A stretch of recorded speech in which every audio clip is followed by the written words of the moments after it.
Welcome back. I'm Curtis Smith. Today we're asking questions of Jim Sice here at Roland's Nursery. Jim, you get asked a lot of questions by the public and give us an idea of the kinds of questions people are asking. That's one of my things, that I am the question and answer man that we have around in Roland's. And I think somebody brought in today a plant, and this plant here came in, and they wanted to know what this slimy stuff was on the top here.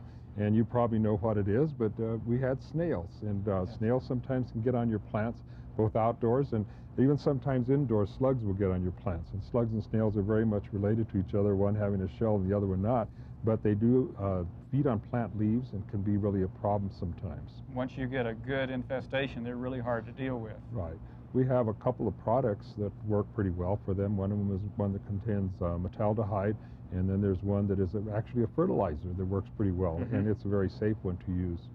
So there are ways to deal with the problem. There's ways to do with them. And I was looking here, I don't see that they were even feeding on the leaves. We just see their slime trail, so we know they were here. That's right. They leave that telltale sign. And Jim, what other questions are people asking these days? One of the things that they want to know is when they have house plants and they're spent, what they should do with them. And one idea that we have is, like, for instance, chrysanthemums.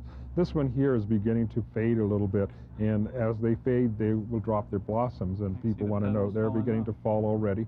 And so they want to know what they can do with them. They can transplant them outdoors, and they will continue to grow. This is a house plant mum, and it will usually get very, very tall when it's growing, but you can take it, and what we would do is to cut it back. What you can do is come really quite low. You can cut it and remove all those spent blossoms and just cut right above some leaves there, and it should be able to come off, except my pruners aren't working too well, but we'll do it and just let them. There we go. There's a few little straggly ones, but they probably won't make very much, and you can just cut those off, and then you can plant them outside, and they should be able to take for you.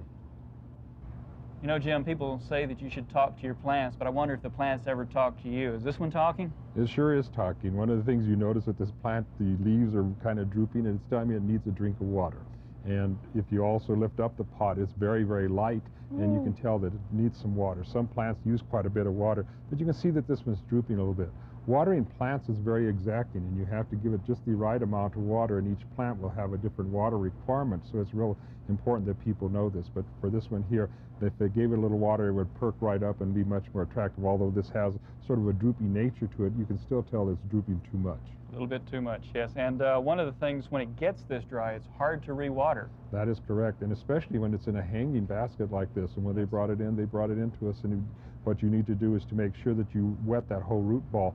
Sometimes when you look at the root ball, it shrinks from the side, and you water, and it runs right out the drain, and you think, boy, I did a good job, because you have water running all over, but you haven't really soaked that root ball. So you have to make sure, take it to the sink and really give it a good dosing, and make sure that it's very dry right down here, or wet down here in the center. It's not dry any longer.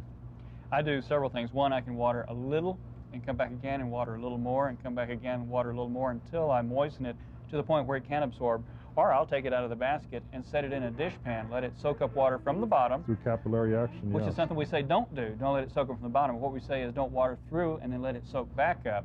What we want to do is, after we soak it from the bottom, then set it aside to drain so the salts can wash out. That's correct. And also, many times people will water real heavily, and they'll leave it in the saucer. They'll leave water down there, and that causes root rot so rapidly. And people say, well, my plant looks like it's wilting, and so they give it more water when actually it's overwatered to begin with. The symptoms of over and under watering are much the same. They are. Well, thank you, Jim. You're welcome. It's been my pleasure.